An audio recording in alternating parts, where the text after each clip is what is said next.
Livro aberto. Hoje vamos mergulhar no capítulo 6 do livro de Juízes, onde conhecemos a história de Gideão, um homem comum, cheio de dúvidas e medos, mas escolhido por Deus para libertar Israel da opressão dos midianitas.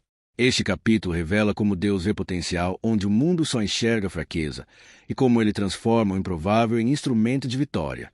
Se essa palavra já tocou seu coração só pelo tema, inscreva-se no canal, curta este vídeo, compartilhe com alguém que precisa ouvir essa verdade e marque nos comentários quem merece ler Juízes 6 hoje.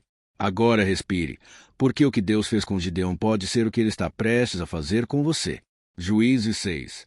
Versículos de Juízes 6 do livro de Juízes da Bíblia. Deus chama Gideão. De novo os israelitas fizeram o que o Senhor reprova, e durante 7 anos ele os entregou nas mãos dos midianitas. Os midianitas dominaram Israel. Por isso os israelitas fizeram para si esconderijos nas montanhas, nas cavernas e nas fortalezas. Sempre que os israelitas faziam as suas plantações, os midianitas, os amalequitas e outros povos da região a leste deles as invadiam. Acampavam na terra e destruíam as plantações ao longo de todo o caminho, até Gaza, e não deixavam nada vivo em Israel, nem ovelhas, nem gado, nem jumentos. Eles subiam trazendo seus animais e suas tendas, e vinham como enxames de gafanhotos.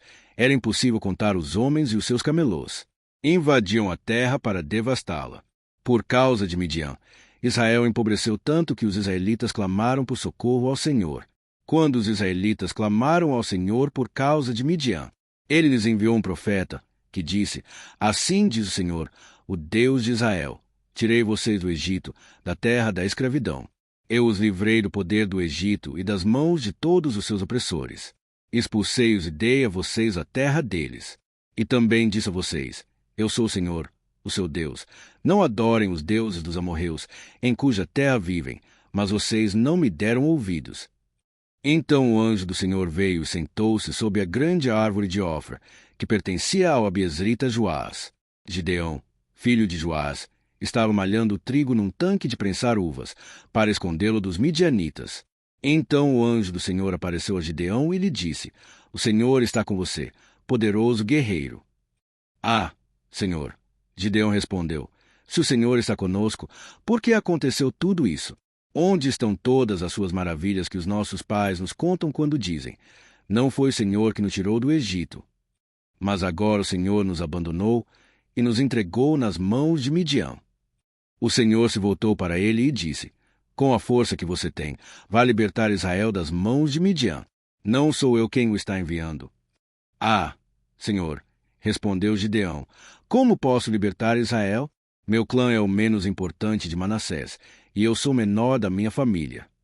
Eu estarei com você, respondeu o Senhor, e você derrotará todos os midianitas como se fossem um só homem. E Gideão prosseguiu: Se de fato posso contar com teu favor, dá-me um sinal de que és tu que estás falando comigo. Peço-te que não vás embora até que eu volte e traga minha oferta e a coloque diante de ti. E o Senhor respondeu: Esperarei até você voltar. Gideão foi para casa, preparou um cabrito e com uma arroba de farinha fez pães sem fermento.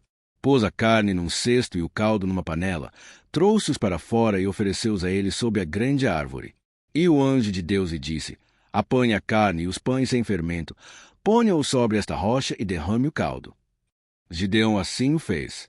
Com a ponta do cajado que estava em sua mão, o anjo do Senhor tocou a carne e os pães sem fermento. Fogo subiu da rocha, consumindo a carne e os pães. E o anjo do Senhor desapareceu. Quando Gideão viu que era o anjo do Senhor, exclamou: Ah, Senhor soberano! Vi o anjo do Senhor face a face. Disse-lhe, porém, o Senhor: Passeja com você. Não tenha medo, você não morrerá. Gideão construiu ali um altar em honra ao Senhor e lhe deu este nome: O Senhor é paz. Até hoje o altar está em Ofra dos abiezritas. Naquela mesma noite, o Senhor lhe disse: Separe o segundo novilho do rebanho de seu pai, aquele de 7 anos de idade. Despedace o altar de Baal, que pertence a seu pai, e corte o poste sagrado de Azerá que está ao lado do altar. Depois faça um altar para o Senhor, o seu Deus, no topo desta elevação.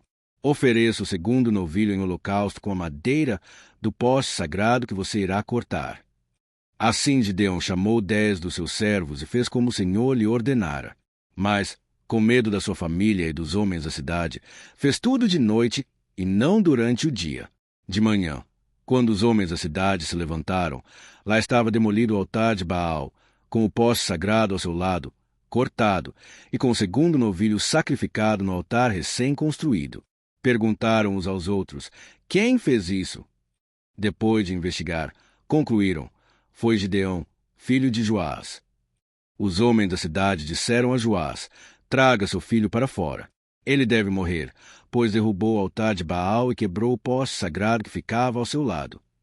Joás, porém, respondeu à multidão hostil que o cercava: vocês vão defender a causa de Baal? Estão tentando salvá-lo? Quem lutar por ele será morto pela manhã. Se Baal fosse realmente um deus, poderia defender-se quando derrubaram o seu altar.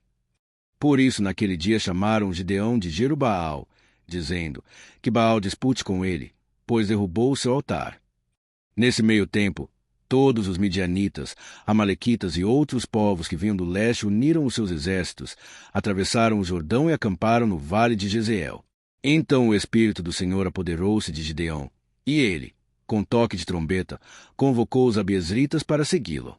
Enviou mensageiros a todo Manassés, chamando às armas, e também a Asser, a Zebulon e a Naftali, que também subiram ao seu encontro. E Gideão disse a Deus: quero saber se vais libertar Israel por meu intermédio, como prometeste. Vê, colocarei uma porção de lã na eira. Se o orvalho molhar apenas a lã e todo o chão estiver seco, saberei que tu libertarás Israel por meu intermédio, como prometeste. E assim aconteceu. Gideão levantou-se bem cedo no dia seguinte, torceu a lã e encheu uma tigela de água do orvalho. Disse ainda Gideão a Deus: não se acenda a tua ira contra mim. Deixa-me fazer só mais um pedido. Permite-me fazer mais um teste com a lã. Desta vez faze ficar seca a lã e o chão coberto de orvalho. E Deus assim fez naquela noite. Somente a lã estava seca, o chão estava todo coberto de orvalho. Pessoa com as mãos postas, se essa mensagem falou com você, não guarde só para si. Compartilhe este vídeo com alguém que precisa ser lembrado de que Deus usa os improváveis para realizar o impossível. E escreva aqui nos comentários: eu creio que Deus me fortalece mesmo na minha fraqueza. Porque Juízes 6 não é apenas a história de um libertador. É um lembrete poderoso. Quando Deus nos chama, Ele mesmo nos capacita e transforma o medo em fé e a dúvida em vitória.